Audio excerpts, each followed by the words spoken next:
vous allez bien. Alors je vous ai écouté, vous avez aimé le fait que je revienne dans l'ancien décor, tout simplement prendre la caméra, me poser et voilà.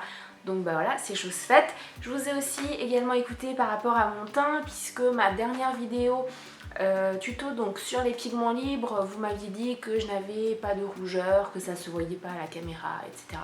Il fallait pas que je complexe, donc du coup là aujourd'hui je n'ai que de la poudre sur la figure. Pour ce que je porte aujourd'hui, vous trouverez tout en barre d'infos et puis on y va. Alors le tag du jour, c'est un tag que je n'ai vu que sur une seule chaîne, vu sur la chaîne de Marie, donc Enjoy Phoenix, et c'est le tag mes collections absurdes. Le but en fait c'est de vous parler de tout ce qu'on collectionne, de tout ce qu'on a en grande quantité ou sur quoi on fait une fixette et qui n'est pas forcément censé ou qui n'est pas forcément raisonné ou qui n'est pas utile.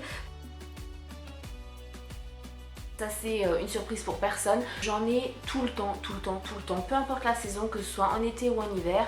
C'est vrai qu'en hiver j'en utilise plus qu'en été. En été c'est vraiment plus pour la déco, mais j'ai une consommation énorme. Alors normalement quand on collectionne, on garde, on n'utilise pas, on ne jette pas.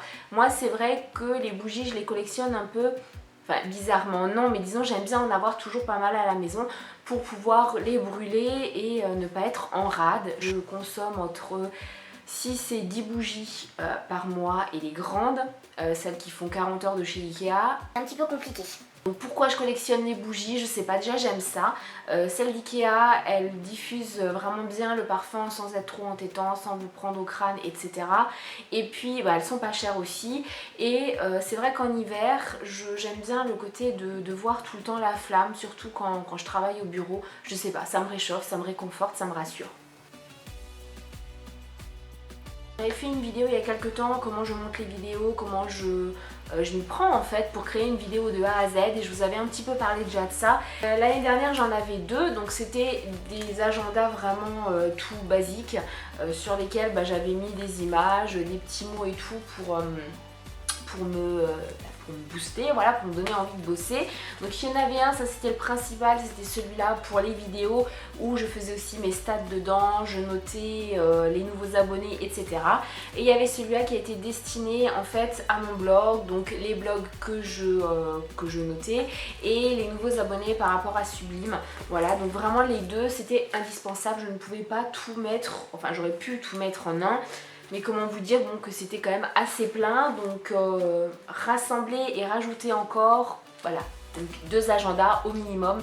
C'est obligatoire, mais ça ne s'arrête pas aux agendas, puisque dans les agendas j'ai mis aussi les cahiers, les notes, etc.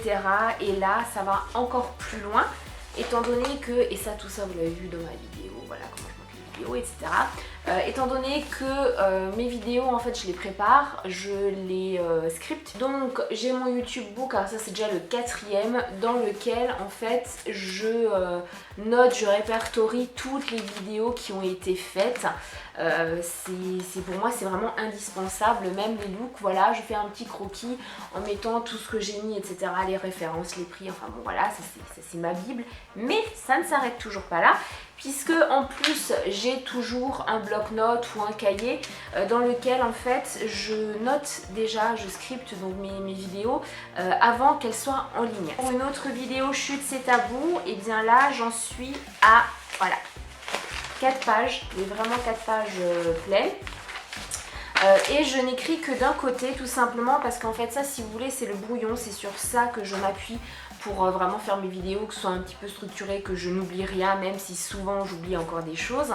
Et une fois que ça c'est fait, que la vidéo est tournée et qu'elle est préparée et qu'elle est mise en ligne, et bien je colle au pire mes notes, mais ça ne s'arrête toujours pas là, puisque, mais bon c'est le dernier, j'ai également un petit cahier qui tombe en ruine, voilà, vous voyez, où je note vraiment toutes mes idées de vidéos et d'articles. Donc notamment là pour aujourd'hui, ça faisait très longtemps que je l'avais noté, j'avais déjà tout préparé, mais voilà, je ne l'avais pas encore tourné, donc ça me permet d'avoir chaque chose à sa place. Et ça, voilà, je sais que c'est un toc que j'ai. J'aime bien que chaque chose, chaque objet ou chaque idée soit à une place bien précise et qu'il n'y ait pas un fourre-tout. Je sais que là, de ce côté-là, j'ai un petit souci, mais voilà, c'est comme ça. j'ai une quantité monumentale. Alors ça vient depuis que je travaillais chez Avon, puisque toutes les nouvelles palettes, tous les nouveaux quatuors d'ombre à paupières, je les prenais.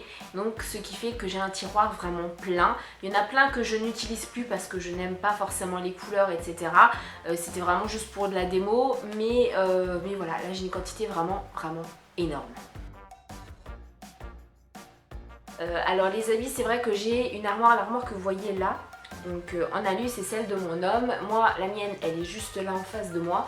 Et il y a pas mal de choses. Par contre, là, j'arrête tout de suite les gens qui disent oui, tu es une acheteuse compulsive, etc. Tu achètes beaucoup trop. Non, pas du tout. Vous le voyez, il y a très peu de hauls sur ma chaîne. Dès que j'achète un peu quelque chose, je vous le montre. Donc vraiment pour vous dire que j'achète vraiment très peu. C'est juste que tous ces habits-là viennent de ma mère, puisque ma mère est une acheteuse compulsive. Elle m'a donné des habits qu'elle avait achetés 2-3 ans auparavant. Il y avait encore l'étiquette, c'était encore même dans la poche plastique. Ce sont des choses que je ne peux pas jeter. Et j'ai bien fait de ne pas jeter. Beaucoup de personnes m'ont dit il y a quelques temps, il y a 3-4 ans, pourquoi tu ne jettes pas? Parce que quand j'ai fait le tri, quand j'avais pris beaucoup de poids, je me suis rendu compte qu'il y avait plus de 98% de mon armoire que je ne pouvais plus mettre. Donc j'aurais pu vraiment liquider, donner à Emmaüs, etc. et faire plaisir à d'autres personnes. Mais je me suis dit non, tu gardes tout au cas où. Et là, c'est vraiment, je pense, les habits, c'est vraiment la seule chose sur laquelle je dis au cas où. Tout le reste, j'arrive à m'en débarrasser sans problème. Et j'ai bien fait, puisque là, avec ma perte de poids, 33 kg en moins, ça se voit quand même dans les habits. Et si j'avais tout liquidé, j'aurais dû refaire ma garde-robe de A à Z. J'ai vraiment bien fait. Puis il y a des choses dans lesquelles je ne rentre pas encore, dans lesquelles je rentrerai, j'espère. Mais voilà, ça, j'y arrive pas. J'y arrive vraiment pas. J'ai découvert Pinterest il y a pas tout à fait 2 ans et je suis devenue une totale accro de Pinterest. Tous les jours, il faut que j'aille dessus, il faut que je trouve de nouvelles photos, il faut que j'aime de nouvelles photos. C'est vraiment, enfin, c'est quelque chose de... Voilà, ça me fait peur limite moi-même parce que j'ai besoin de constamment enrichir ma bibliothèque de photos.